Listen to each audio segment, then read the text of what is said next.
So thank you very much for PA for inviting me for this webinar, which is, I believe, will be very, very interesting for the people who will listen to it. And also we will be recording the session and making it available for anybody who have missed it, so that if you have registered, you will get the recording. What I'm going to talk today is on 6 or 7 subjects, particularly what is the current interest rate scenario, what's happening, and then very importantly, the do's and don'ts when interest rates are low. So a lot of people will be wondering what they should do. And I have got so many questions coming before even the seminar on this very aspect of what to do. Then we will touch on personal financial planning, how to borrow smart and repay smart, because this is the best time to borrow, understand how money works, and how to find the default risk of a financial institution, which is again important because your money is at risk. If you happen to invest in an institution, it may go bust. And lastly, very quickly, I will wind up with what is wealth management. Now, this is a slide which you can see the recent 1-year treasury bill rates, which have now come down to 4.86% as at last central bank auction held on 29 July, that is yesterday. So it is a massive reduction if you take from 16th November 2018, where the rates were about 11.25. So what that means is a reduction of 6.39% on the risk-free rate, which is the 1-year treasury bill rate.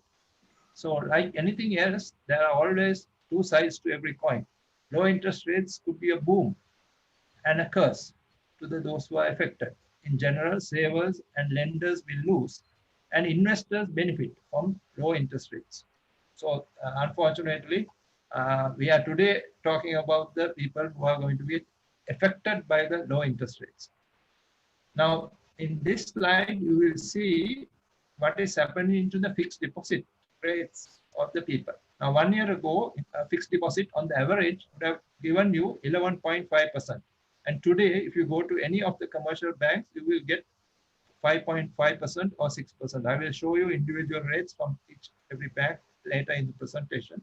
But on the average, that means a reduction of 6%, which tantamount to a 52% reduction of your income.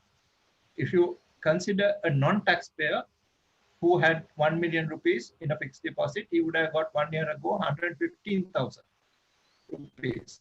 Today, you will get only 55,000. So that means your income is going to get affected by more than half, which is a serious impact. And also, if you take the tax implications, and Hemal will elaborate, anybody who earns more than 3 million rupees for the whole year have to file a tax return and pay taxes. Now, previously, what we had was a 5% withholding tax, which was a final tax, which means whatever your total income is, could be millions, you still paid only 5% on your interest income, and that was a final tax. So the new change means you will get into new tax brackets depending on your total income. If you are earning, you get into the 6% tax bracket, you will get a reduction of 52%, 2.7% impact on your interest income, or because of taxes. 12% tax bracket is 55.7. If you are in the 18% tax bracket, 58.7%, which is nearly 60%. So a serious impact on your income levels, as if you consider both the reduction of interest rates as well as impact on taxes. So a recent press release from the Department of Census and Statistics, we saw in June, the food inflation was shown as 10%. So that was published as at, I think, 30th June. So what that means is, if you have invested in a fixed deposit today, and if the inflation rates continue to be on food as high as that, you will not be able to buy the same basket of food 1 year later by investing in a fixed deposit and taking the principal and interest.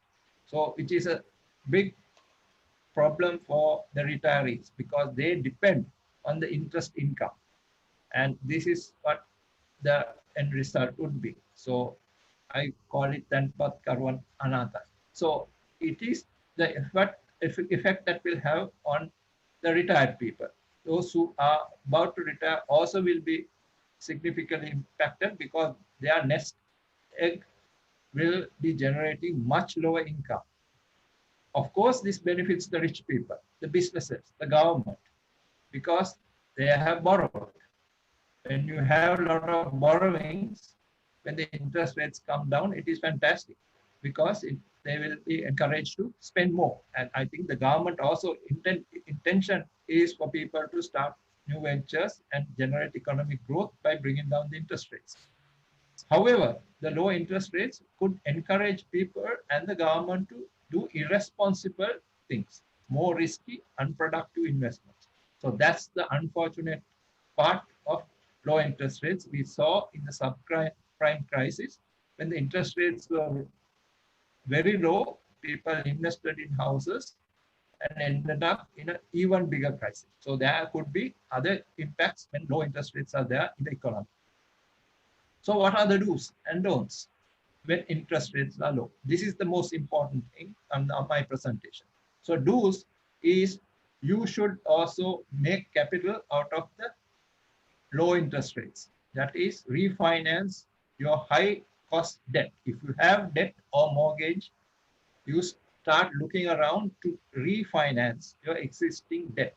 Particularly if you have a housing loan, go back to a bank who is offering housing loans and see whether you can negotiate a lower rate.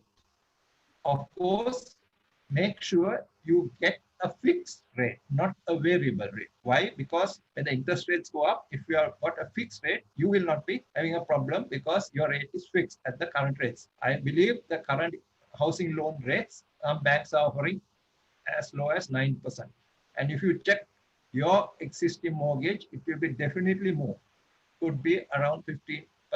So I believe that's the first thing you can do. If you have debt, you can renegotiate. Why? Because you may be able to pay back faster because of your interest costs coming down. Now, that may not be an option for a lot of other people who have no borrowings. So if you are a senior citizen, of course, you have one great benefit. That is the government of Sri Lanka offers 15% for a 1.5 million rupee deposit. Of course, it is in one bank only. That means you can go to any commercial bank, but in one instance only. You can't go and put 1.5 million in another bank. So that will give you, if at all, 18,750 rupees a month. But if you are looking for anything more than that, you will not get. So only thing you can benefit is additional 50 basis points on the deposit rates offered by any financial institution, be it a bank or finance company. So that's where the problem is. So you will have to look actively for alternative options to invest, which depends on your risk tolerance level. So I will talk a lot about risk tolerance and also credit ratings, because before you invest, you need to look at how you can mitigate risk or reduce risk. And the most important thing you need to understand is, first of all, know the risk. Now, a lot of people invest in finance companies. I would say not only finance companies, even in pyramid schemes, in Ponzi schemes, and so many regulated, unlicensed schemes, because they do not understand the risk or they don't look for the risk. So most important thing is first find out the risk. So you should start shopping around. Switch banks, because sometimes you may get a better rate. So when I show you the rates, you will understand what I mean. And hard negotiate your fixed deposit interest, because you may be able to negotiate a better rate if you talk to your bank before your FD matures. Remember, there's something called automatic renewal. If you stick with automatic renewal, the bank will just renew it at the prevailing rate, and you will get your fixed deposit interest suddenly coming down drastically, as I showed before. So negotiate long before your deposit matures, and then inform the bank, I am going to take the money out and go to another institution. They may offer you better or at least some other benefits. So one another way to enhance your income is to spread your money across different asset classes. What are they?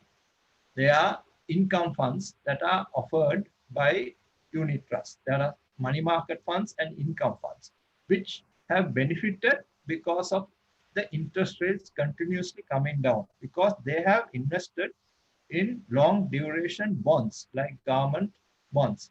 So the capital gains, they are still able to distribute.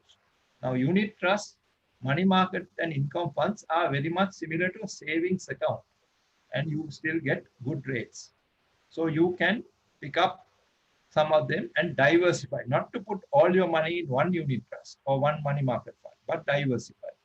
Then also look out for listed debentures that keep coming out. Now, recently we had the People's Bank debenture, which offered 9.5%, but unfortunately it is restricted to individuals because of the convertibility to equity if there is a need by central bank. So under the powers of the central bank, those debentures could get converted to equity. So if it is not those type of tier 2 capital raising for banks, there could be opportunities there will be higher rates coming up. If you had invested in those debentures some time ago, you will be still benefiting from the higher rates that prevailed some time ago. Even if you had invested in 5-year fixed deposits, you would be still benefiting. In my case, I'm still getting 16%. So that is what you have to plan out when interest rates are high, to lock up for longer term. When interest rates are low, you don't lock up for longer term, you stay short. So other instrument will be high dividend paying, dividend growth, stocks with dividend growth potential. Now, in the stock market, we have a lot of volatility. That means the price of stocks goes up and down. But if you are able to invest in high dividend paying stocks, and come what may the stock prices move, you are going to get a steady income. Now remember, the income or revenues of a lot of companies have got affected, particularly the hotel sector. So leisure sector, there are no revenue. So you have to be very, very cautious when you are investing in stocks to look out for high dividend paying stocks which are not seriously got affected by the COVID-19 epidemic.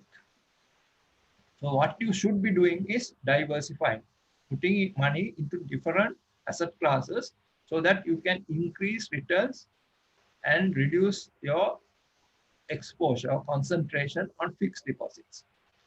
One piece of advice I can give you is to spread the fixed deposits into different types of companies, because you have the negotiation power then, because every company will try their best to give you the best possible rate. But certain central bank regulations now prevent any of the financial institutions, be it banks or finance companies, offering higher rates. So it's up to you to negotiate and find a way to get a better rate. Now, one additional thing you need to do is to, if you want to reduce your tax burden and also estate planning, you can spread your deposits among your family members. Because if you keep it under your name, you will end up in a higher tax bracket.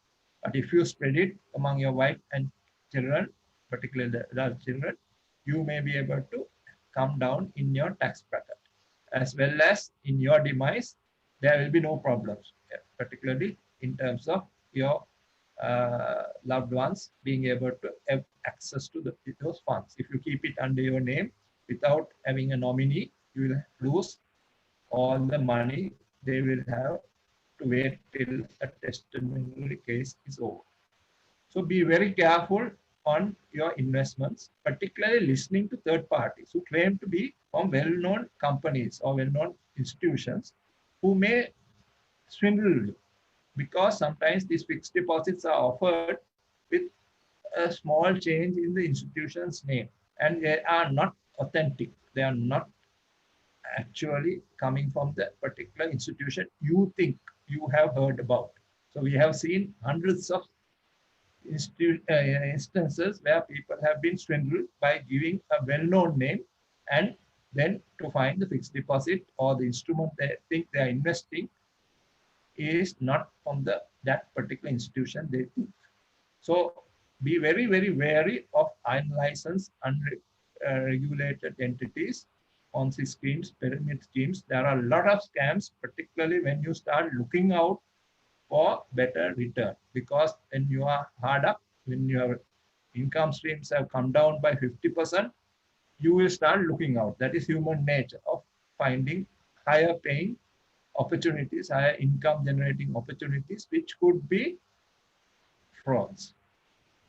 We had seen Golden Key Credit Key Company, which was giving very high rates and it collapsed. So sometimes be very wary of these higher returns that are offered. Ask the question, how can they afford to give such a high return? Then you will understand whether it is a legitimate entity or not. So that's my main advice for do's and don'ts. And I hope you got the idea of how you're going to manage your finances. So to give you a little bit of more detailed knowledge, I have written 3 books in 3 languages, English, Sinhala, and Tamil. Because Sri Lanka, the financial literacy levels are very low compared to other economies, particularly the advanced economies. They have about 65% adult financial literacy. Compared to Sri Lanka, we have about 35%. It is not only the poorer people, but even professionals who are most listening to this webinar are very poor in their understanding of finance. They may be doctors, even lawyers, but financial matters, they are not very savvy.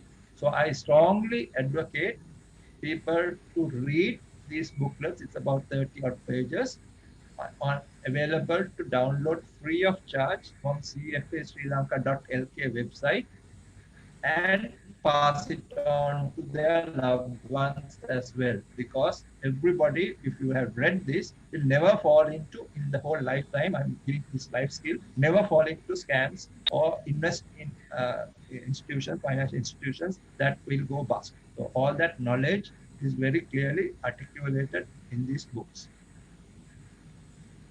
So first thing I want to talk about is financial planning, which is very well covered in the book.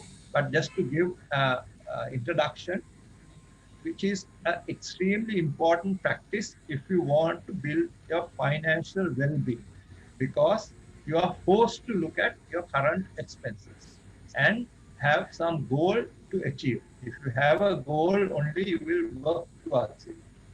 Otherwise, what will happen is you will not save enough. So particularly young people need to start the savings habit in a younger age, but whatever the age, you can start if you follow a particular process. Now this is the process. First of all, know your goals, and then identify alternative actions that is required to achieve your goal. So then you move on to evaluate the alternatives, create and implement your action plan, and review it, and determine the current financial position. So there is a clear process which is well explained in the booklet to give you an idea of how to manage your finances, because it's essential. There's no magic where you can survive with very low income. So if your income comes down, you have to manage your expenses. So which means you have to live within your means. So it has to be a change of your lifestyle or style of living. And where you cannot, certain things which you cannot afford, you'll have to give up. So your financial plan will give you that goals, resources, and the responsibilities to the entire family, because you discuss with your entire family, particularly the children and your spouse, and have this plan in place so that you work within that budget. So I want person who have used even a normal accounting system, so that I have the financial numbers for now about 25 years. I know exactly my own inflation itself. Why? Because the financial numbers are available. So what you spend, if you know what you spend, you can budget, you can plan, you can know exactly how much you want to save. And my advice to everybody is first take out what you want to save and spend what is left, not the other way around. If you take 100 people, 99.9% will spend and save what is left. That's not the way to do it. What you do is have this plan, the goal, and to achieve the goal, you know what is required to be saved monthly and take it out first and then spend the balance. So you will be automatically disciplined. Always avoid this get rich quick schemes. You will be thrown at various ideas. Never go after them because they are not going to save you money but put you even in bigger trouble or difficulty. So you have to be realistic and your goals has to be something which is achievable. It's through self-control. You have to work towards it. Forces you to think and plan and make adjustments as required. So that's the whole steps of financial planning, which you will have to adopt if your incomes come down, so that you are able to manage your financial affairs. Now, the most important thing to manage is you can see a lot of people shouting around saying that cost of living is going up. No, cost of living is not expensive. It is the cost of lifestyle that is expensive. So you have to change your lifestyle. There's no choice because we all have needs and wants. So our wants are unlimited and will always exceed our income. No matter how much money you make, you will always be not having enough money if you are unable to control your wants. Your expenses will always outpace your income. So you see that in all the people who are lottery winners.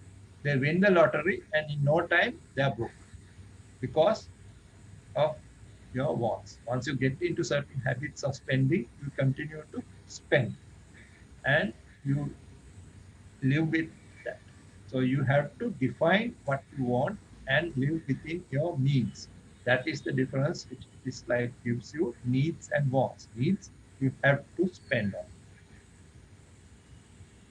Okay, I'm moving into borrowing. One thing I can tell you is this is the best time to borrow, but don't get carried away. It is imperative that you borrow smart. And what that means is you have to borrow only to generate further income, not to spend on consumption. Now, make that distinction very clear. Do not borrow for consumption, borrow for generating income. So you have to borrow provided you have sufficient money to repay, even if it is zero interest. A lot of credit cards entice you for zero interest borrowing. But remember, if you borrow, you have to repay. That is the principle. So that's what happens when you borrow. You are forced to repay. Otherwise, you will end up in a situation where your name goes to the script and you are basically marked as a person who has defaulted your loans. So when making a decision to take a loan, you need to look at and demand to know from your financial institution what is your monthly payment is going to be. You need to know that very clearly. And also, what are the fees? That is called smart negotiation, or you need to get the terms smartly identifying what are the terms. Because if you happen to miss the installment, what is going to happen to you? Are they going to throw penalties? And what will happen if you delay 1 or 2 days or 1 month? So need to find out those not from one institution, but shop around. Don't stick to one institution when you're borrowing. Check from few institutions And then you also learn more because you talk to more people. And then you should borrow. So you should postpone any purchase until you have more money saved rather than borrowing. So you have to borrow to generate income. I have to emphasize that. And devote a lot of time to understand the rates.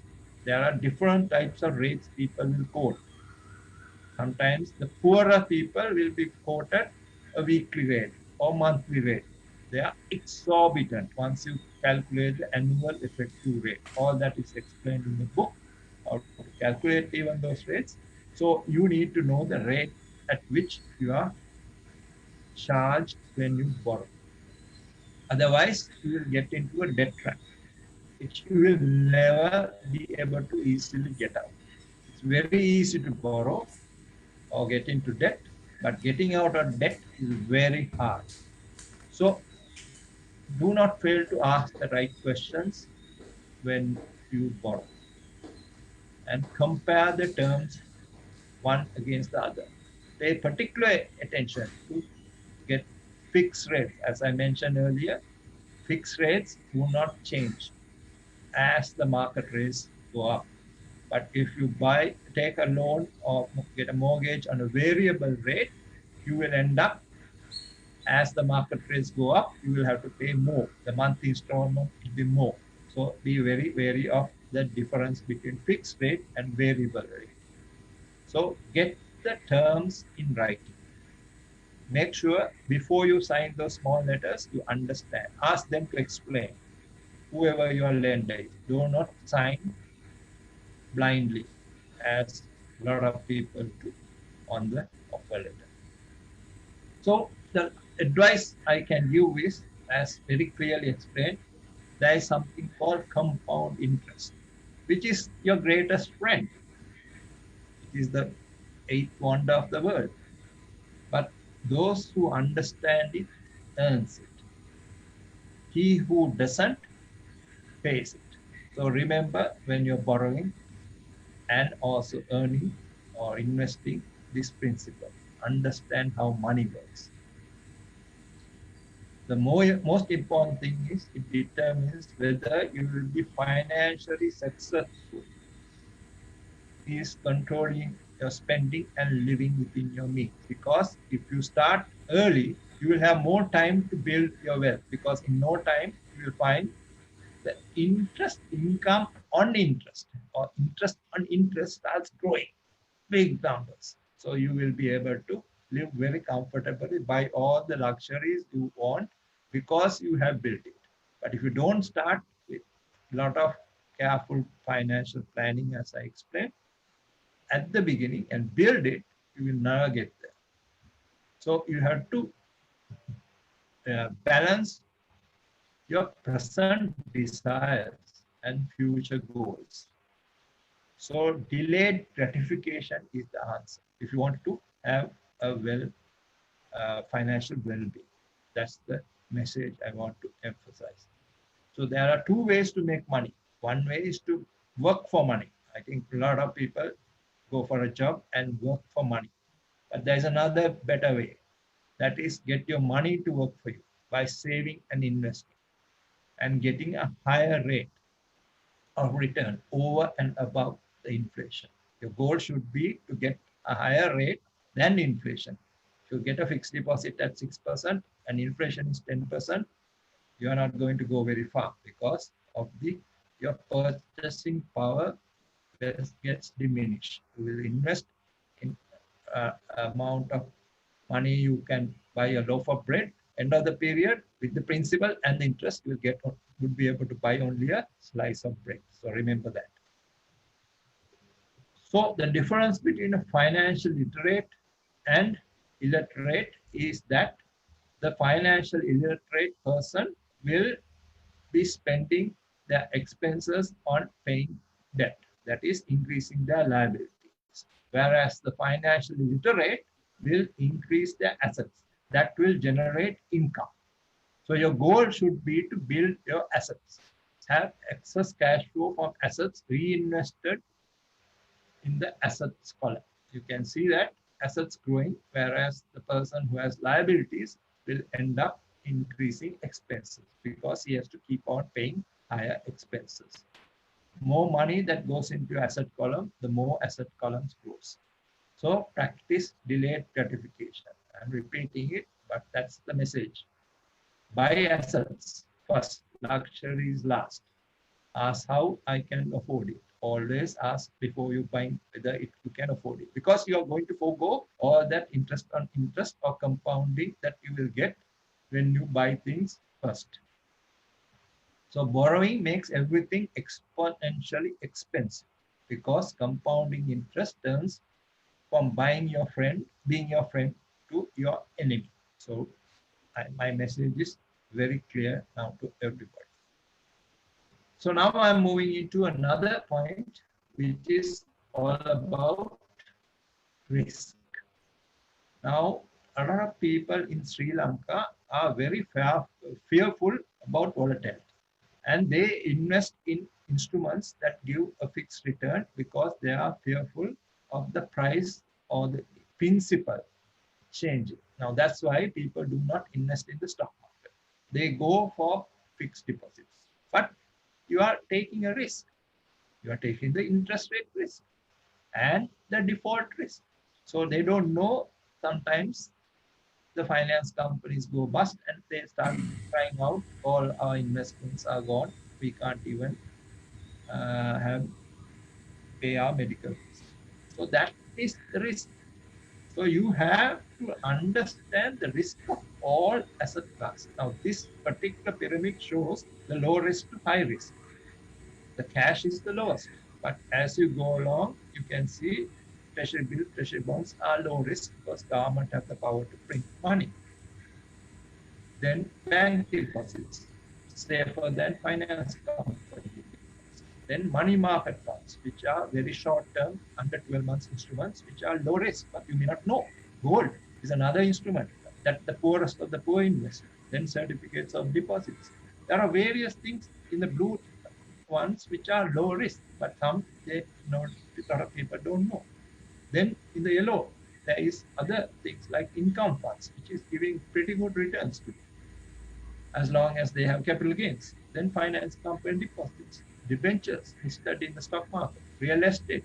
You will be seeing very soon a real estate instrument called REITs, which with 1,000 rupees you can benefit the gains of the real estate market, rental yields and capital gains. So there will be instruments that are coming up and available to you to make use of it. Then you equity funds and stocks, as I said, high dividend giving stocks could be another income stream.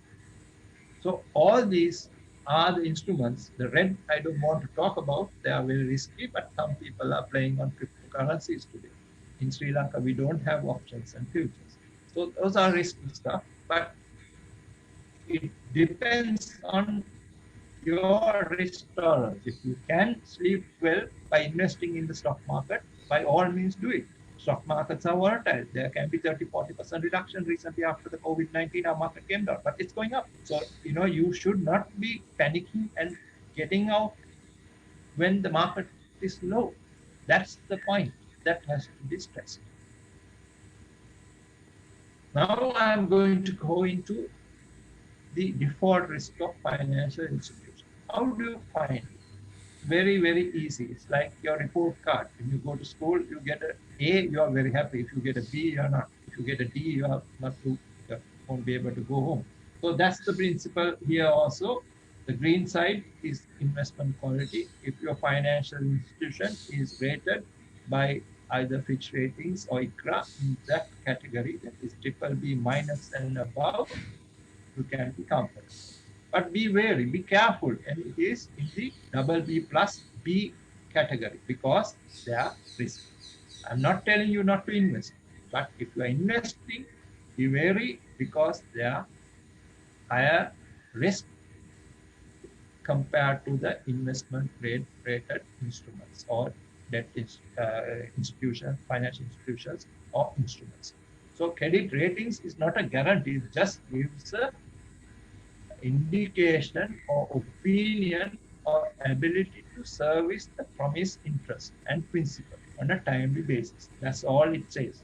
So it is not something you can use in the stock market, but it is something you can use when you invest in any fixed income instrument, because it gives the default risk or credit risk of the ability and willingness to pay the debt on time. So these are the rates. Now I said I will show you some commercial banks. You can see 1 year ago what the rates they offered, and also as of July 30th, that is today, what the rates they are offering. Just 1 week ago, they were offering about 50 basis points more. So you can see how fast these rates are coming down. This is just today. Just 1 week ago, I did the same presentation and it was different. So you can see the difference of the rates between the 1 year.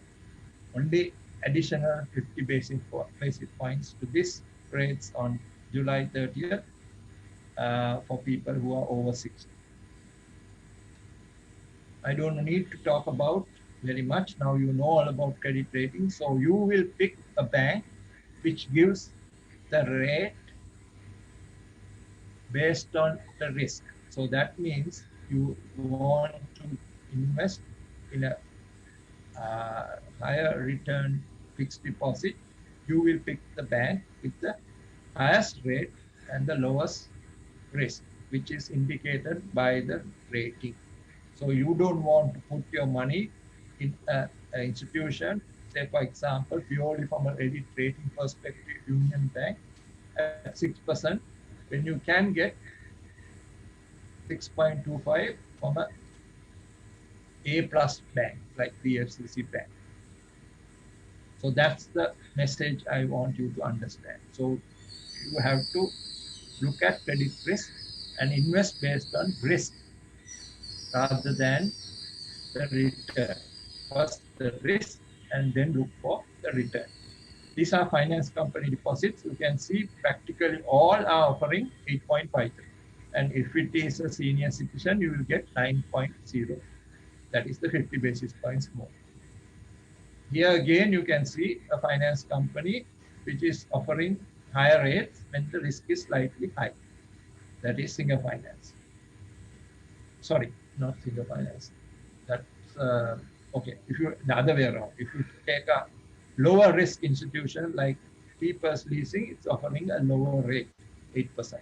But why not look at HMB Finance, which gives 8.53, and the rating is high. Why is the rating high? Because it's 50% also owned by HNB Bank. Same thing with Siapathar, owned by Sampath Bank. So it's A-rated and they are giving a lower rate. Why? Because they know they are higher. They can offer a lower rate because they are better rated. So that's the principle you need to understand. So last slide, wealth management. I want to emphasize is about having all of you having a portfolio of investment. That means you do not only have fixed deposits but have other asset classes. So many investors use this something called investment portfolio policy statement to manage their wealth, where you go to an investment advisor and get them to advise you, because otherwise you may tend to do things which are irrational, and sometimes you may rush into things which is going to detriment to your financial well-being. So always have a portfolio of investments and diversify your investments to reduce risk. Different asset classes have different levels of risk and return characteristics, and they behave differently under the same market conditions. So therefore, the positive performance of one asset class can offset the negative performance of another asset class. Hence, investors need to diversify across asset classes within an asset class as well. So if you are investing in even stock market, you need to diversify. If you have to put all your money in shares, you are in deep trouble. So what matters is the risk return characteristics of these asset classes. I'll give you one example. When the market rates are coming down, stock prices, gold, real estate values go up. So today we see, due to the huge political, economic, and trade-related uncertainties created from the COVID-19 pandemic and inflation risk, gold prices have skyrocketed. It is 11-year high. It is giving US dollars 1,911 per ounce. During this year alone, gold prices have gone up by $380. So gold is a safe haven. People invest when things are bad, the economy or uncertainty is high. So that's one aspect I want to touch. So review your portfolio of these different asset classes routinely and look at what gives a better return in the future and have a planned investment strategy that will make the difference. So that's it from me. Thank you very much. And I'm sure our panelist discussion will be very exciting. Thank you very much. Thank you, Ravi. Thank you for that comprehensive overview. As described earlier, we have three panelists. And in this sequence, they would be speaking, Mr. Chanakya Disanayaka, Mr. Neomal Gunawardana, and Dr. Vijayawardana. May I call on Chanakya to say say his piece on, I think, investment options? Chanakya, over to you. Thanks, Faisal. So I'm going to share a few thoughts, some observed points on Sri Lanka's different asset classes available for investors, including this audience we have today, and what have been the long run returns. So first of all, we talk a lot about the stock market and the equity market. And it's interesting to observe that in the very long run, if you look at the total average return that people have earned from the Sri Lanka's equity markets, going back all the way till about 1993, Faisal, when the market opened up.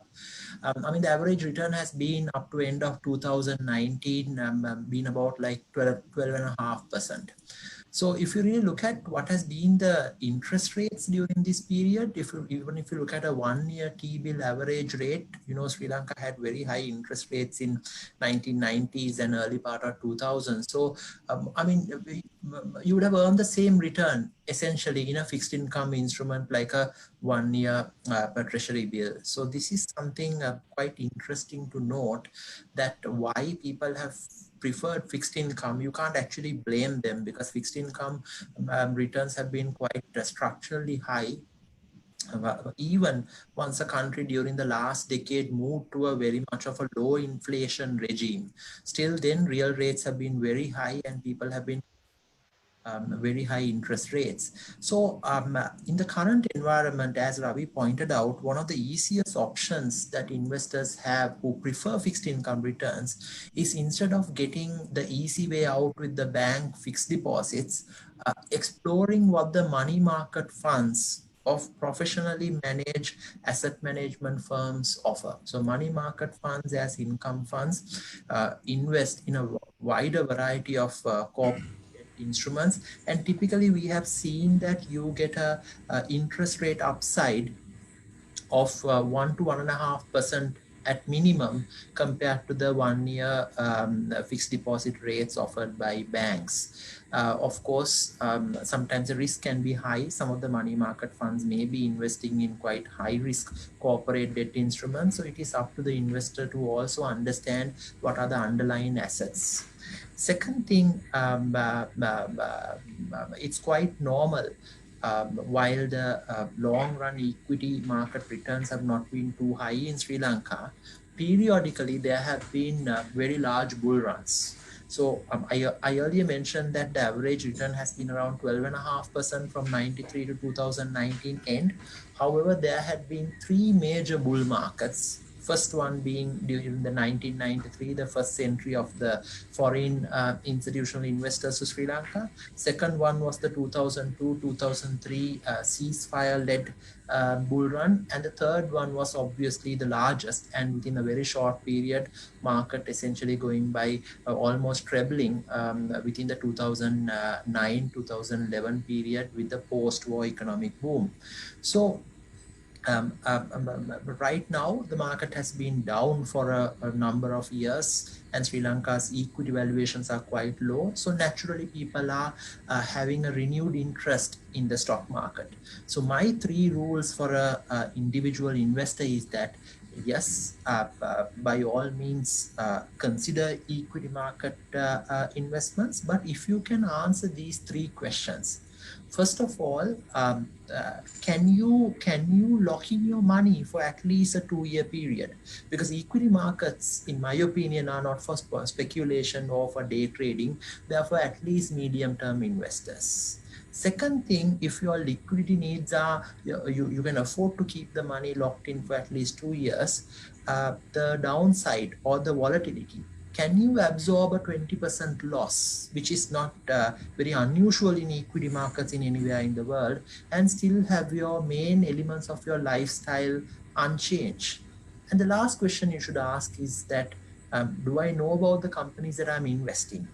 Do I have a view on the economic outlook and the companies that I'm investing in? Or am I just doing it because someone gave me a tip or someone suggested I go buy this stock? So even when it comes to equity markets, I strongly suggest investors, retail investors, to look at the professional unit trust management companies and the professional services offered. We now have in Sri Lanka very low cost index funds that can invest the investor money in an index of securities like the SL S&P Top 20 Index, and that might be a quite a lower cost option for someone to get exposure to the equity market. Last point I want to highlight is that in Sri Lanka, we always talk about real estate investments, and some of the senior citizens in this group might be having significant real estate holdings and also looking at this particular option. So the thing about real estate, yes, it generally gives a good capital gain historically in Sri Lanka, but we must also note a very much of a peculiar development when it comes to Sri Lanka. Typically, the residential real estate property investments carry a very low. In most countries, there is a connection between the market interest rates and the rental yields. Rental yield is nothing other than the annual rental you earn from the property as a percentage of the market value of the property. But in Sri Lanka, for varied reasons, rental yields tend to be quite low. So if you're owning a real estate investment, it might be useful to compare what you're actually earning from it versus what you could have earned if the money is there in a money market fund or even a simple fixed deposit, and try to optimize your current income. So that is basically something that we can all keep in mind. And lastly, as Ravi indicated, Sri Lanka is finally moving towards the real estate investment trust. So that will give an individual investor also a better opportunity to take part in income generating real estate properties that are professionally managed, and of course some exposure to property price upside also. So that's basically, in my opinion, the spectrum of investments that are available for each of the individual investors to consider currently. Thank you, Chanakya. Thank you for that quick take on investment options. Before we move to our next panelist, Ravi, there is a query as to whether your presentation is available to the participants. Yes, it can be made available with the recording of the whole session. Okay, right. Thank you. And once again, there are questions that are coming in. At the end of this discussion, we'll try to forward the question to the panelists and answer as many as possible within the time stipulated.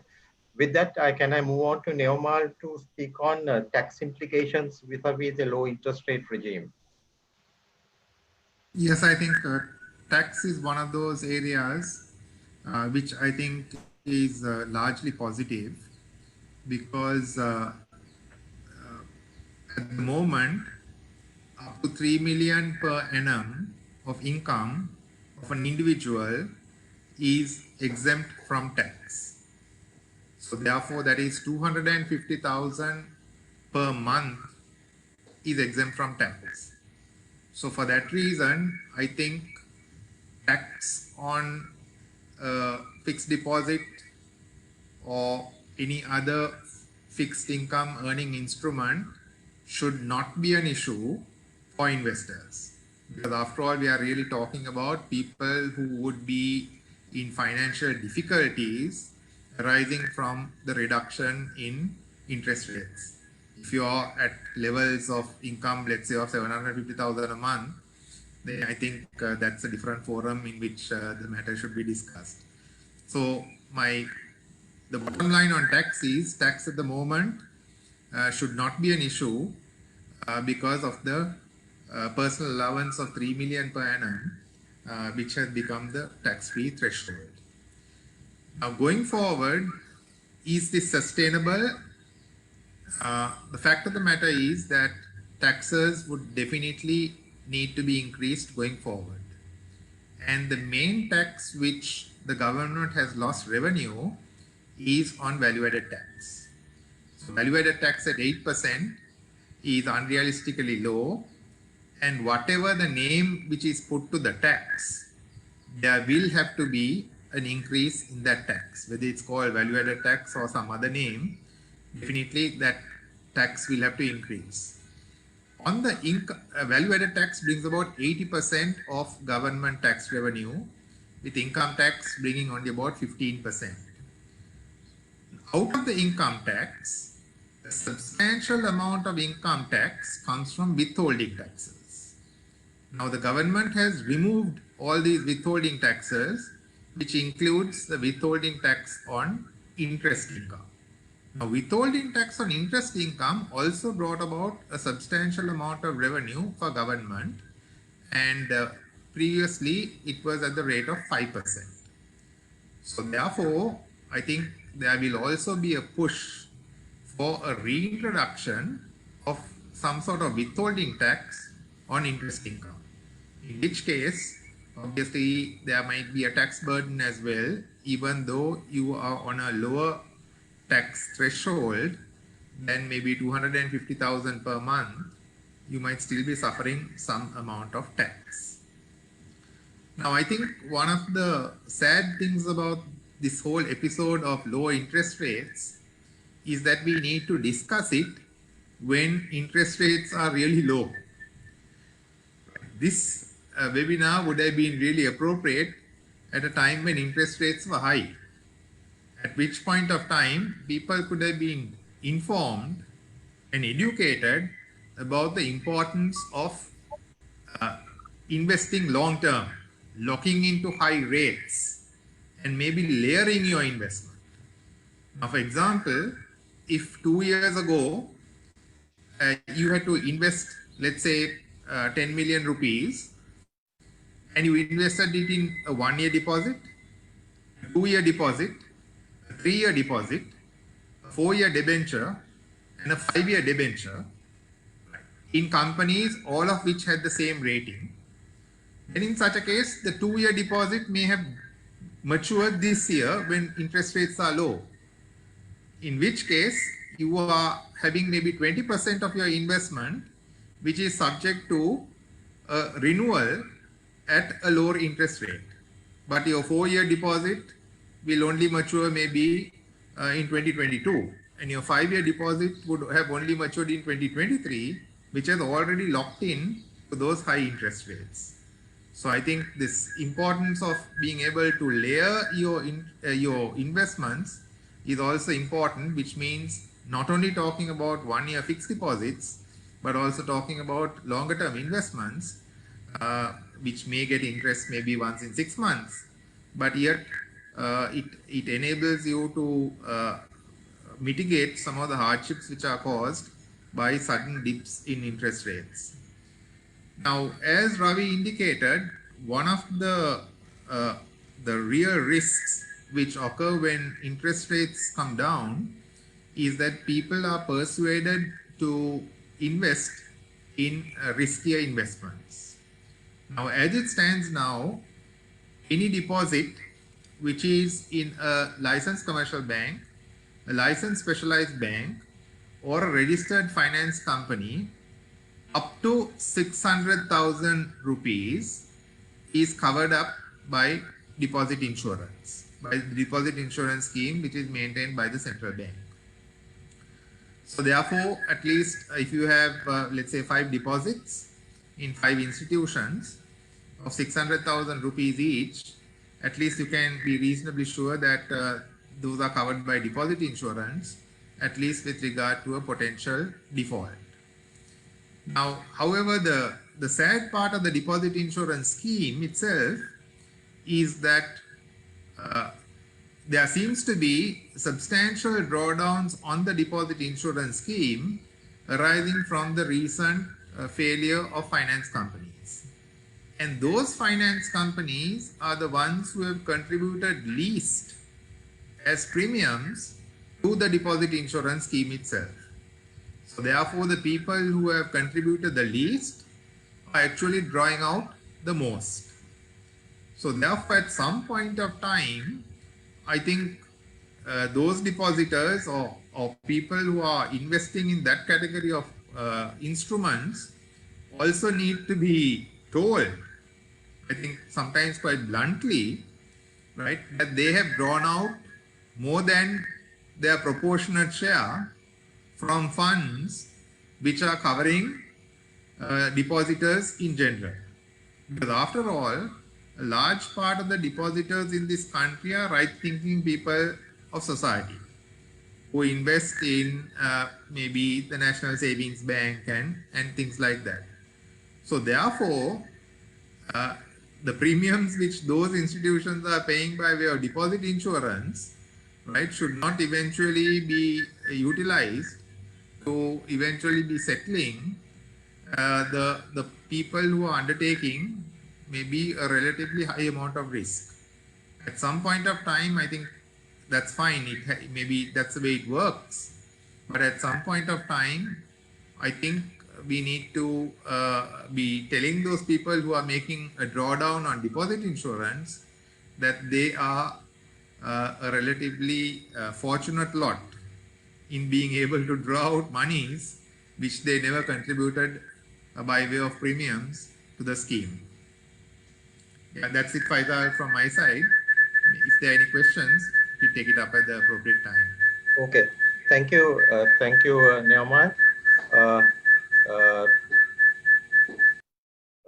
I'll move on to Dr. Wijewardena, who will discuss the strategy of low interest rates and its in reviving the economy. Dr. Wijewardena, over to you. Thanks, Faisal. And I think Ravi Abesuri had taken us through an elaborative scheme of low interest rates and how the interest rates would affect all the investors and what the investors should do. Now, if you take the theme of this particular webinar, the dark side of low interest rates, it itself has a twist, because some people believe there's a bright side of the low interest rates. Those who believe that there's a bright side are the governments of all the countries in the world, including our own government, supported by their respective central banks. They think that the low interest rates are actually a blessing rather than a curse. So as a result, what has happened throughout the globe today is that the central banks supported at the instance of the governments, they have placed all of us, thrown us into the ring, and we have been ring fenced, and at the same time, the lots of liquidity has been pumped into the ring, and the interest rates have been drawn very, very low. And people are supposed to use this high liquidity and, take advantage of the high liquidity, and they are supposed to, emerge and they become survivors in this particular financial catastrophe. So, but actually, it has actually, the most of the people, even though the central banks think that the customers, the people in the world, the population and the people should benefit out of the low interest rate, it is the central banks themselves that have actually become the most fearful of the low interest rates. And as a result, it's a popular craze now. For example, the recent outcome that we have got from the European Union, United States, Japan, and also Australia, they have reduced the potential yield rates of all the investment funds which the governments can maintain outside the country. And for example, if we take the benchmark interest rate of the US Treasury, 5-year US Treasury, which is simply 0.25%. In the terminology of Mr. Ragabesuri, it's only 25 basis points. And in the United States itself, during the last 6-month period, the money supply has been increased up to 18,000 billion, which is about, say, 90% of the total GDP of United States. And this has actually scared all the central banks in the world, and they are now transforming their own financial assets into gold. So that is why we have this gold rush at the particular point of time. And the gold prices have increased from around, say, $1,500 in February to about $1,950, the latest available today. And all the central banks in the world, except our own Central Bank of Sri Lanka, are buying gold now and investing. But in the case of Central Bank of Sri Lanka, we have been told by the central bank that they made a strategic decision in February to reduce our gold stock from 19 tons of gold to 6.7 tons. They sold the gold in the market in February, and they are actually carrying the money in the form of investments in US treasury bonds, which carries only 0.25% interest right now. And we have been now out of this, we had been maintaining about, say, 19 tons of gold on average during the last 3-year period. That has come down to 6.7 tons today. And if anything happens to the financial markets and the global financial markets, our central bank is now fully handicapped. And that is why it had to go for a special repo facility with United States Federal Reserve Bank to get 1 billion because there is a sovereign bond payment due in October. We need liquid cash. In order to enable the central bank to get this liquid cash, they have gone into a repo facility with the United States Federal Reserve Bank by actually pledging 1 billion worth of treasury bonds that we are having in the United States. So what we feel today is that even though the low interest rates have been rated as a dark side, it is being considered by the governments as a bright side. But at the same time, the very same governments are now fearful of the low interest rates that are having in the global economy. So all the countries are now transforming their assets from financial assets from US various types of financial instruments to gold. And the main countries that have been doing in the recent past, last 3 weeks, had been China and India. They are transforming their financial assets into gold as a hedge. So this is where we stand today, because if we think that if we can flood the economy with a huge amount of liquidity, as we have done in Sri Lanka, and also as had been done by all the governments in the world, and thinking that the people will make use of this high liquidity available in the financial system for productive investment, and taking us out of the current economic malaise that we are suffering, where we have made a mistake. That is because the terms and conditions which the governments and the central banks have set for us by throwing us into the ring, we have to play now at the rates that the governments have decided. And it was shown, the dark side of it was shown in the treasury bill auction that took place yesterday. out of the total amount that the government offered, the central bank offered, only 40% was taken from the market, and the balance 60% had to be funded by the central bank by printing new money. Now, this is happening throughout the world because when you have low interest rates, as Ravi Abesuri had very clearly told us, the investors are actually the savers are disadvantaged and they get low income. Therefore, they try to convert their assets into some, hedge their assets to get the benefit out of the low interest rates. And the most probably in the case of central banks, it has been gold. In the case of the general members of the public, it has been real estate. Both are considered as unproductive investments when it comes to taking an economy which has been in the downswing and also at the bottom of the economic growth. Because what we need today is to convert this liquidity which has been created by our own central bank, which comes to about, say, on average 160 billion in the financial system alone. The bankers are very, conveniently parking them in overnight standing deposit facility available in the central bank at 4.5%, and without lending to the customers. And when it comes to lending to the customers, our problem has been that the customers have not been able to come up with viable borrowing programs. So as a result, there is a gap between what the government and the central bank envisage and also what the people of the country want. So as a result, the money is not moving out. At the same time, all the facilities that we have offered in Sri Lanka today are for the small and medium enterprises and also for the large corporates. But quite apart from that, the whole economy is dependent on two other sectors, which we call the micro sector and the meso sector.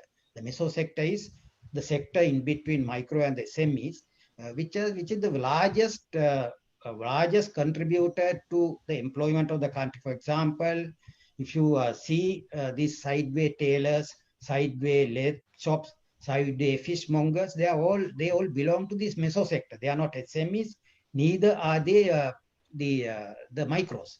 And this sector has not been supported by any of the lending banks, and not even by the refinance facility that has been established by the central bank under its own window. So as a result, all these people have become victims of the informal money lenders who are very quick and very active in the market today. And if meso, because I have now collected a large number of cases of this meso sector, and I have found that, when they had visited the banks to borrow money, some of them have been thrown out because their name had been in the CRIB, Credit Information Bureau. And as a result, they are no longer eligible to borrow from the formal banking system. But they also need money. And what has happened is the informal money lenders, without doing this formal financial analysis, which the banks and the lenders are doing, they do actually by observing the behavior of the man, which we call the eyeball test. The informal money lenders conduct this eyeball test, and they find that the person is creditworthy, and the amount of money that the borrower needs is delivered to his doorstep. He doesn't have to sign any bond, any application, nor does he have to bring any collateral, no guarantors. The money is delivered. But of course, the interest rate is 10% per month, which is to be paid within 100 days. And the recovery is on a daily basis. Every night, the informal money lender's agent will visit the borrower, and the borrower will have to keep ready cash in order to make the payment.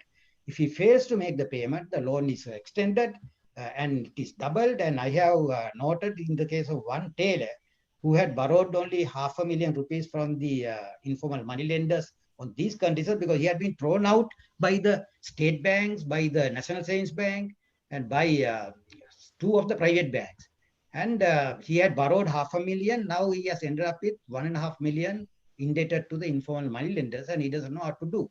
So what I suggest is that even though the government thinks that the low interest rates will be a benefit, it's a bright side. Definitely globally, it has not been a bright side for the central banks. The central bank had been converting their low interest earning finance assets into gold. It has not been a bright side for the micro and meso sector borrowers because these people cannot borrow any money from the formal banking institution. No, it has been, I think, a bright side for the even SMEs and large corporates, because according to the central bank data, of the 150 billion refinance fund it has created so far, they have been able to lend only 72 billion. So what it means is the money is not flowing out. So what has happened here is the government and the central bank has thrown us into the ring. All of us are in the ring now. We cannot do anything without against what the government wishes. There's a huge amount of liquidity floating around us, and eventually we will all be inundated by this huge liquidity, and I am sure that pretty soon we'll all get drowned. So thank you very much, Faisal. Thank you, Mr. Wijewardena. Thank you for that comprehensive ground situation of this of government policies. Now we'll move on to we have finished with the panelists. We'll move on to the next level of our discussion, that is the questions. There are a series of questions that have come in. I will start, we'll try to get them answered as far as possible. We have about, say, 15-20 minutes. I'll start with the question that came at the beginning of this discussion. I'll forward 2 or 3 questions to the panelists. It may not be to air panelists, but the panelists if they're interested, they can answer. But in the first case, I will. There is a question. I think this is for Ravi, although it doesn't say it's specific for Ravi. But there is a question about, are banks willing to negotiate higher rates on FDs compared in comparison to market rates? And in the same context, will banks be willing to negotiate rates on long-term loans that people have taken? I mean, if your loan is, if you're paying 15%, are banks willing to maybe negotiate it down to 9%? Ravi, over to you. Yeah, actually, it's a very good question. You may not have much of a leeway if you are a small guy. It is the bigger people who have this, it depends on the amount of money you have. The larger the deposit, you have some leeway to negotiate. There are other tricks of the trade where you can have a different tenor. You don't need to stick to 12 months. So there are a little bit of leeway, but what I'm suggesting is don't sleep till your fixed deposit matures. You have to be proactive. So look out, and sometimes even if you don't negotiate, you may be able to switch the bank to that gives a slightly higher rate, 50 basis points or 0.5%. So that's what I'm suggesting. So when you go to take the loan, sometimes the existing institution may offer you, okay, we will match it. So there are some level of negotiation power you have to whether you are borrowing or investing. So even borrowing, you have much better negotiation because of your credit worthiness, your track record. Now, if you are SMB or for that matter, any kind of institution, if you are able to win the hearts of the bank by having a strong track record of how you have conducted your business as well as repaid your previous borrowings, you may be able to negotiate a better rate because the banks are always concerned about the risk, the credit risk. And then you may be able to show, yes, look how I have paid back. And also your standing in the industry or whatever the business you are doing, like the informal fund lenders use eyeballing. Banks also look at your way of generating cash, how you have generated cash or plan to generate cash in the future. Thank you, Ravi. The next question is to Chanakya. What do you think about holding USD as an investment versus the Sri Lanka rupee? What is your view on that? Yeah, so Faisal, to be honest, I'm not qualified to talk about foreign exchange markets because it is not an area I have ever covered. I mean, all I can say is that personally, I feel that any concerns about short-term rapid depreciation of the currency. I personally don't believe that there are short-term risks, because we have a extremely strict import regulation regime, and we have some amount of the trade balance already improving and things like that. The question is whether these measures can be sustained, and what is the long-term economic impact of strict import control measures. But I'm also not sure about the, I'm not an expert on the legal ways of maintaining foreign currency holdings. So I think Neomal and Ravi would be more up to date on that. But personally, I don't feel that there is a very high risk of short-term rapid depreciation, simply because of the strong import controls we have put in place.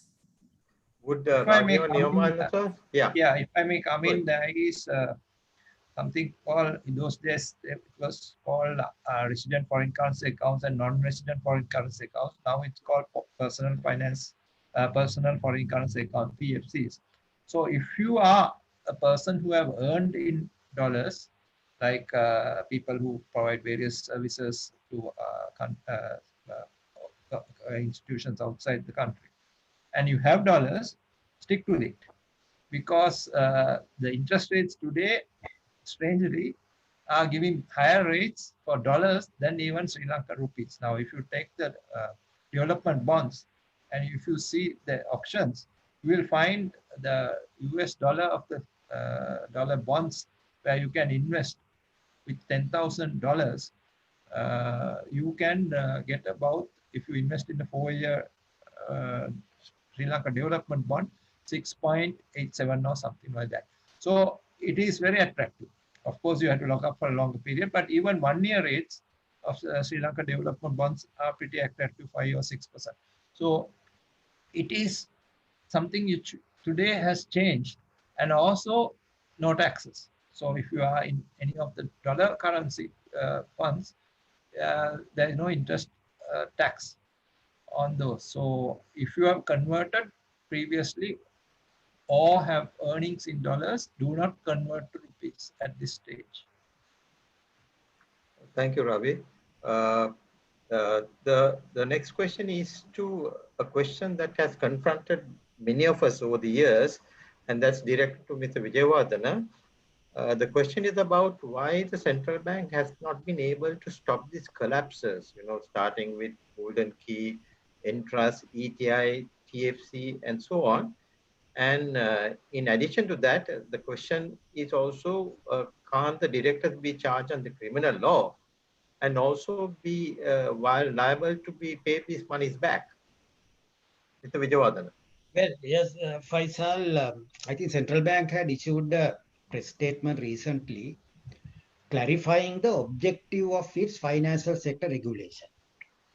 They call it the macro-prudential regulation and not micro-prudential regulation. So what we mean by this macro-prudential regulation is the central bank will be concentrating on the stability of the financial system as a whole, but at the same time, it may not look at the financial viability of the individual firms that are within the financial system. All the central banks, this is not peculiar to our central bank, and all the central banks in the world, they have been charged by the community the basic responsibility of maintaining the stability of the financial system as a whole. So when you have a financial system as a whole, there can be, the outliers, and those outliers can be weeded out, because that is the policy rationale and the philosophy of the central banks that are regulating the financial system of the country, because no central bank or a financial regulator could establish the viability and the solvency of an individual financial firm. So as a result, the main burden of maintaining the viability of the financial system and the assessment of the risk has been passed on to the people who have to do deals with this particular organization. So that's why Ravi said that all of us will have to be financially literate. We must look at what is happening inside these firms, and also we must, try to make out immediately if we see any kind of irregularity or malpractice that is happening inside the financial firm. So because of this reason, it is quite natural that in any economy, there are financial firms that will collapse. Now, for example, if you take USA, every year it's about 30 to 40,000 banks will collapse in the United States. But of course, the type of, the firms that you have mentioned here, the Entrust, Golden Key is not a firm that had been regulated and by the central bank, and therefore it is outside the central bank's purview. But Entrust and ETI and also CIFL, the firms, what has actually happened is that there are, you can take the directors to criminal misappropriation. Under penal code, it's not under the Banking Act or under the Montreal Act, but under the penal code, if you have defrauded to anyone, you are liable to be charged in the courts of law. So as a result, you can take them into courts. But what has happened here is that in the case of Sri Lanka, like in any other country, there had been, this politics of central banking. And I have been arguing for this, for a number of years. I am talking about, Faisal, you may remember. Recently also, we had a discussion on the independence of the central bank from political authorities. That is why it is very important that the central bank should be completely freed from the political authorities when it does its things. Because I know inside the central bank, there had been occasions where the staff, the technical staff of the central bank had prepared very good reports on all the firms that had collapsed and asked the monetary board to take immediate action against those firms. But somehow, when it comes to putting them into practice, I think there had been a gap, because there have been criticisms that the political authorities had not been in favor of taking action against all these firms. So that is why people of this country will have to realize, if they have an independent central bank free from the political influences, it is good for them. But if they have a central bank which is subject to political interference, interference, then of course the people will have to suffer. And the result would be the cases like the collapse of the Entrust and collapse of the other financial firms. But of course, it doesn't absolve the central bank of its liability and the responsibility. If the central bank had taken, in my view, action in time, when these matters were brought to their notice for the first time, they could have actually avoided the collapse of these firms and protected the monies belonging to the depositors. So there had been some kind of negligence on the part of the central bank's monetary board as well. Thank you. The next question is two questions. The first one is it safe to invest in a cooperative rural bank? That's one. And the other one is also on interest rates. Will it rise again in the next 10 years? Who can answer that? Ravi? I can answer about these cooperative rural banks, Faisal, because remember, cooperative rural banks are not banks. They are actually the banking arm of the multi-purpose cooperative societies, which have been registered with the Registrar of Cooperative Development. They are neither being supervised by the central bank nor by any other regulatory authority in the country. They are simply the banking arm of the cooperative societies. And if anything happens to the mother cooperative society, the rural bank also will be gone.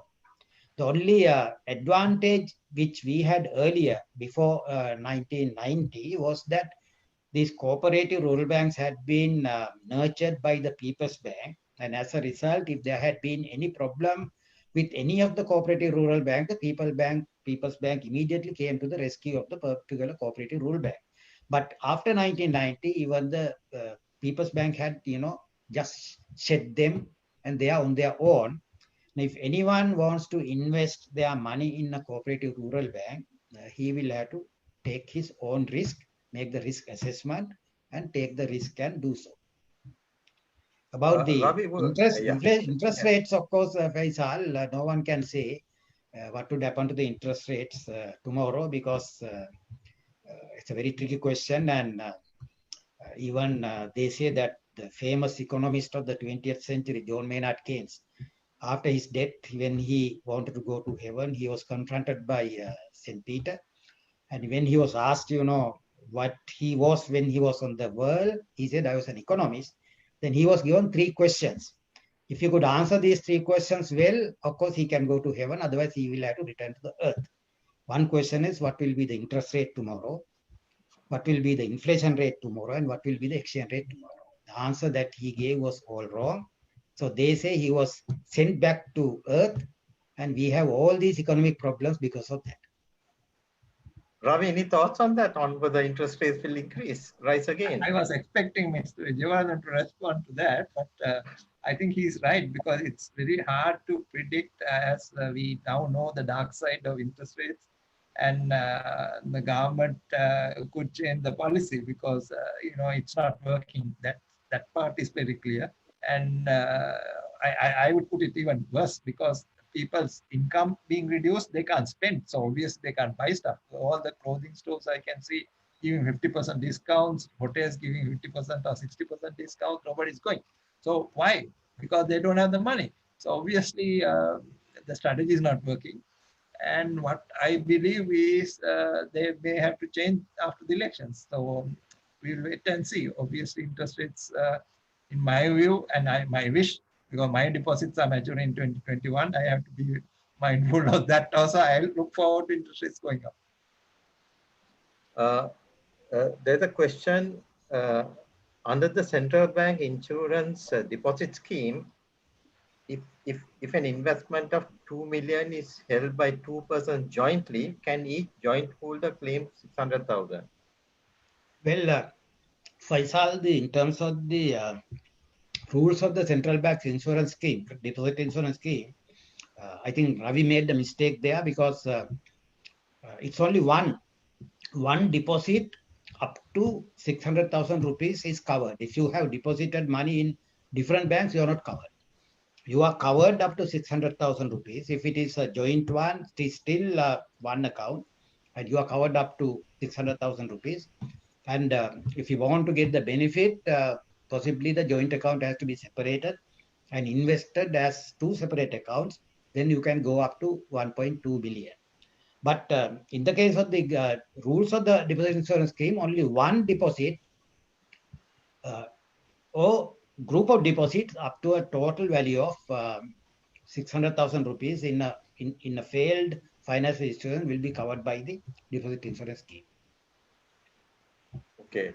A question to Ravi on interest being more than inflation.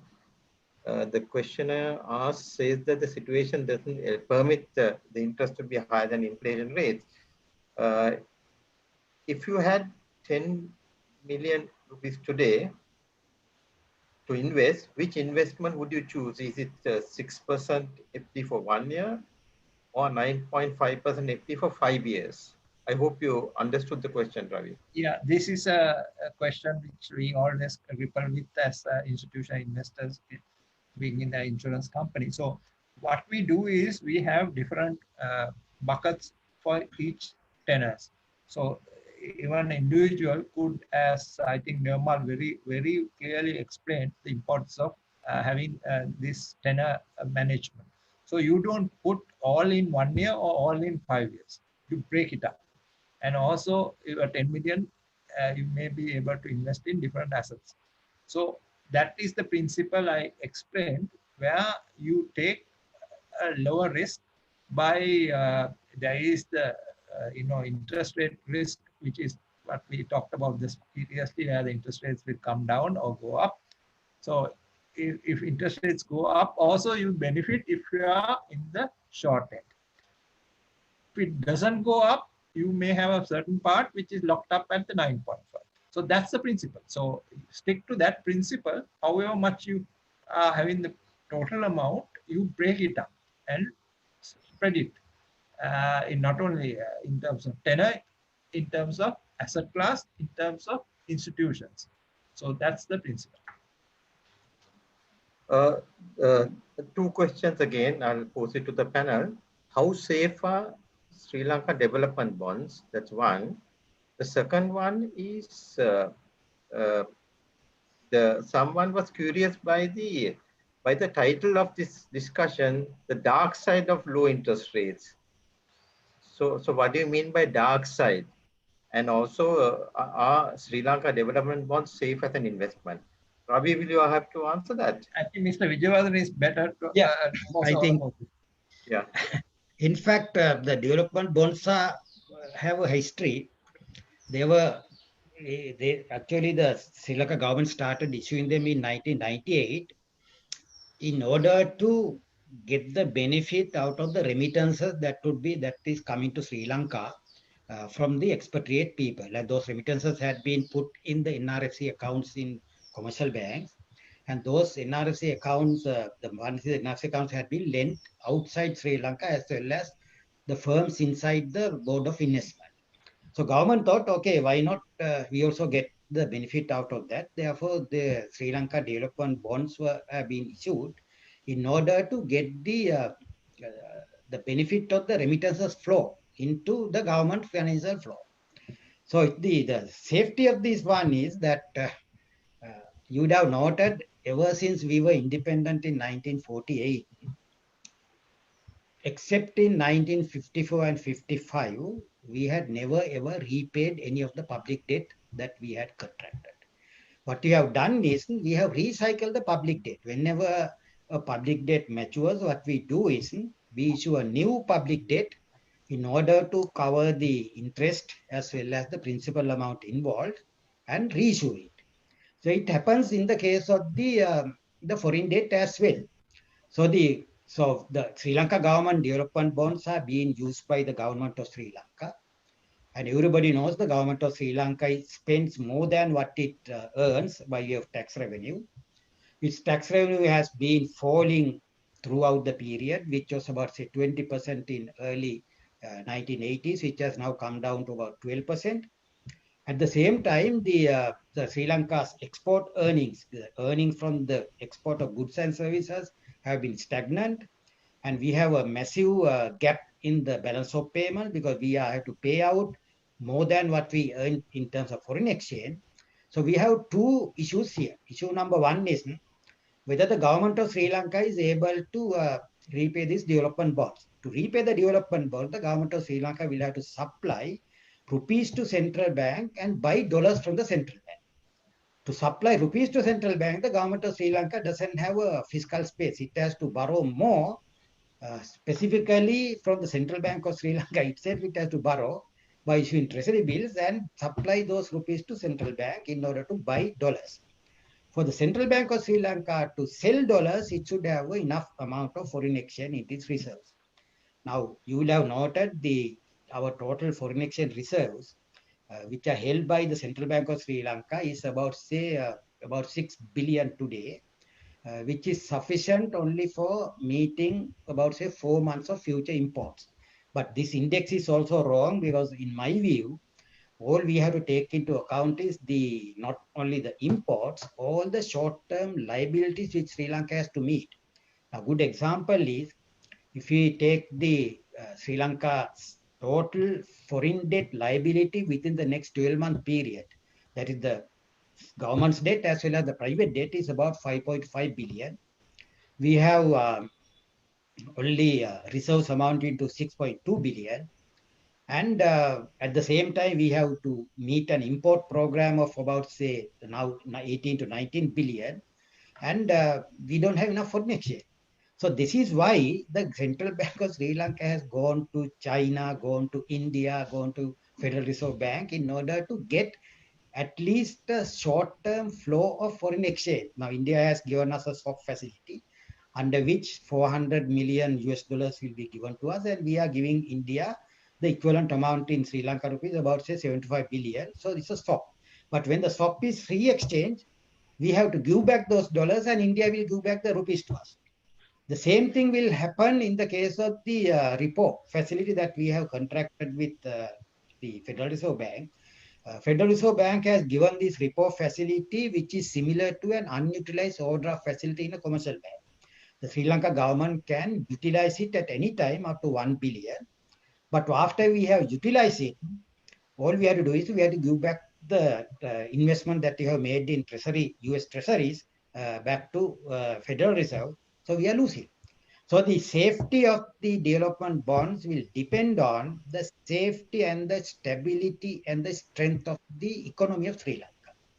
The stability, strength, and the safety of the economy of Sri Lanka will depend on whether we would be able to produce at a low rate, produce more, and we could maintain a high rate of economic growth continuously. And if we fail to do so, that is why we will not be able to meet our foreign exchange obligations.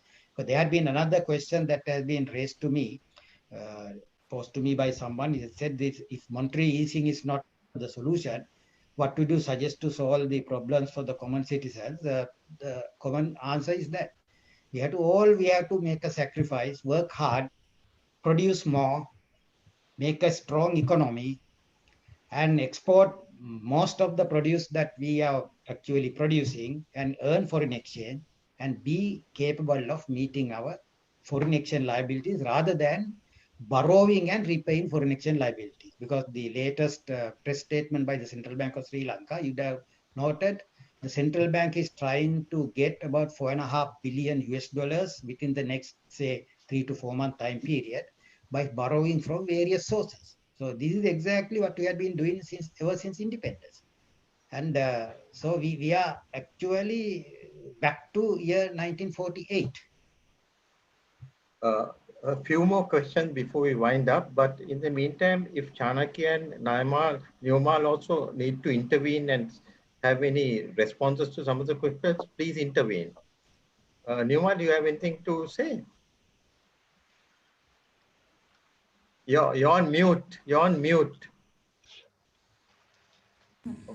Yes. Yeah. No, I have nothing to add. I think Mr. Wijewardena has explained the principle with regard to default of finance companies, yes, and responsibilities of various people there. But I think as Mr. Wijewardena clearly said, the responsibility should start with the depositor. You can't be throwing everything back to the central bank and saying that they are responsible for everything which has gone wrong.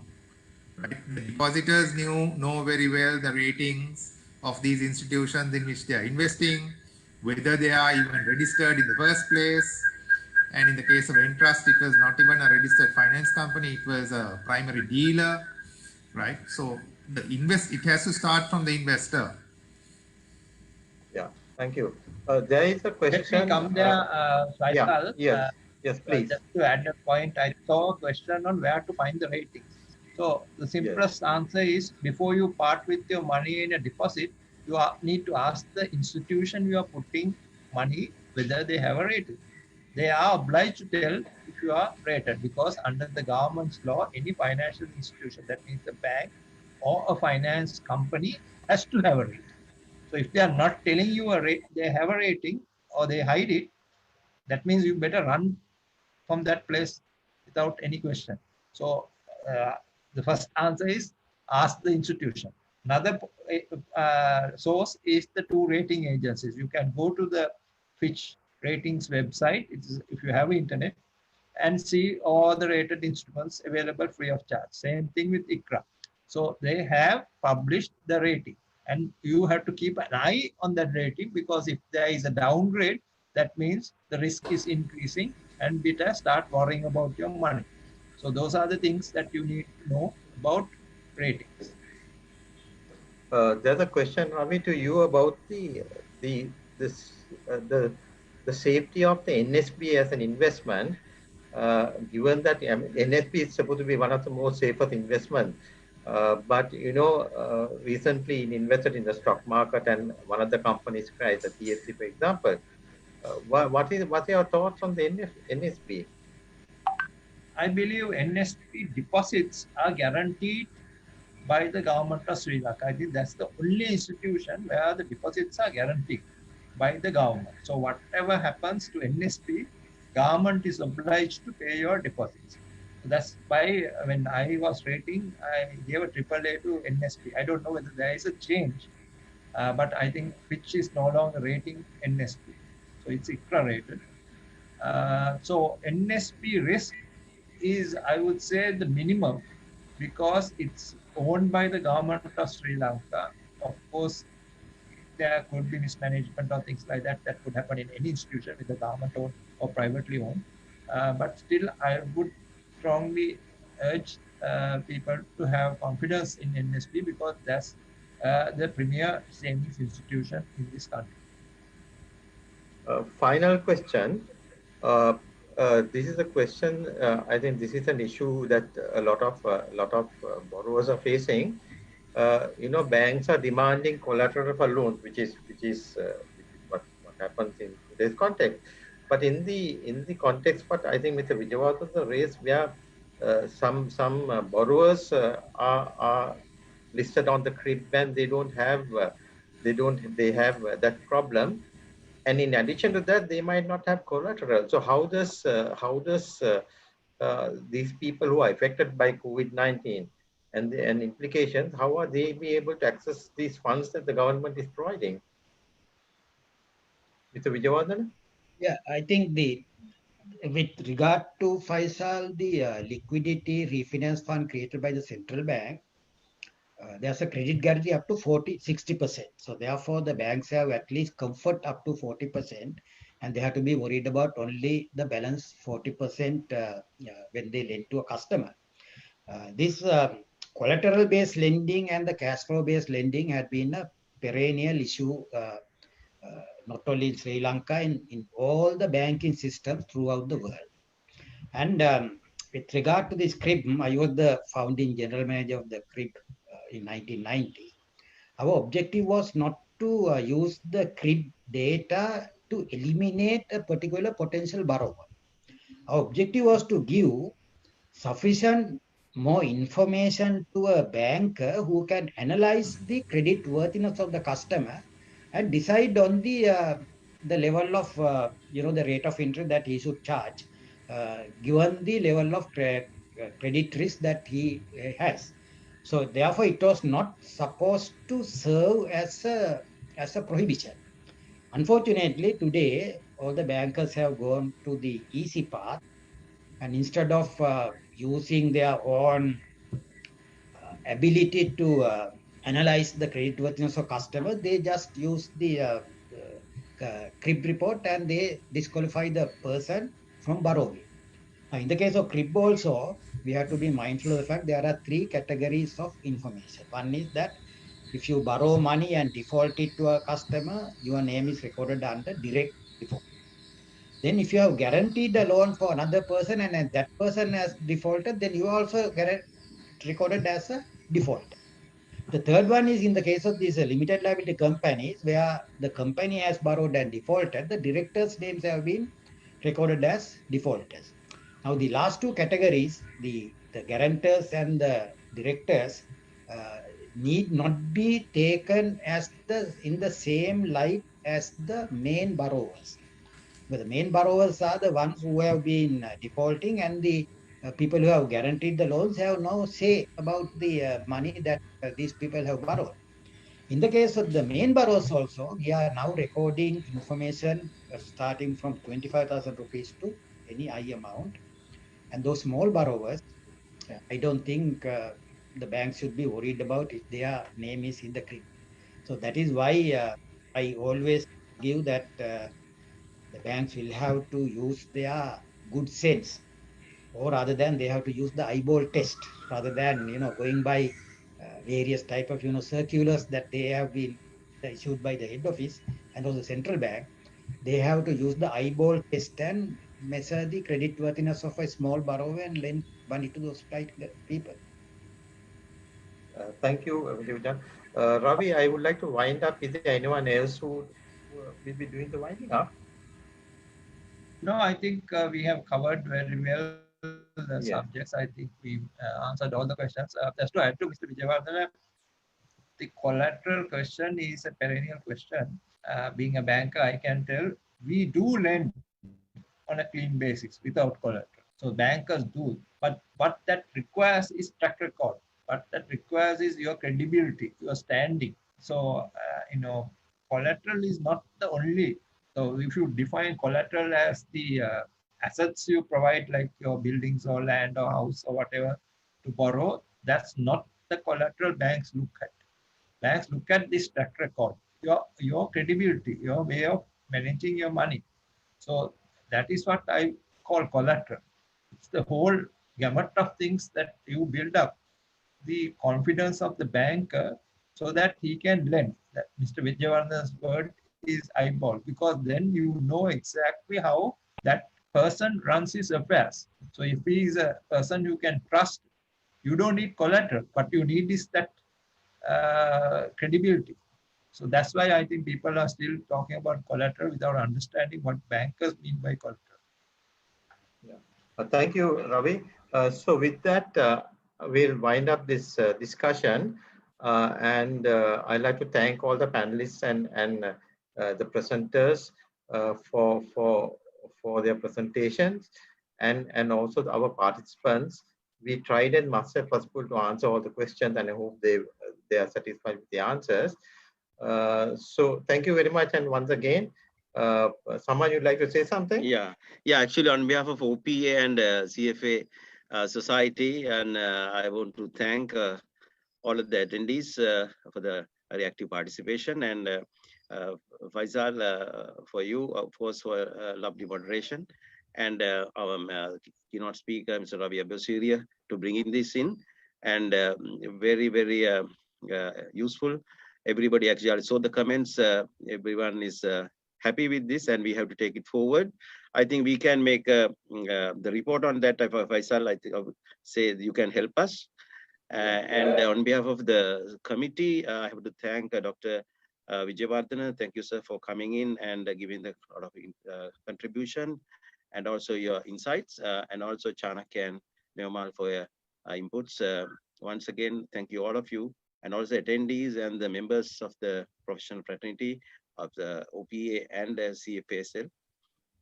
And all attendees, I have to thank on behalf of OPA for great participation and interaction. Thank you once again, all of you. Thank you. With that, we wind up with please have a pleasant evening. Thank you. Thank you. Bye-bye.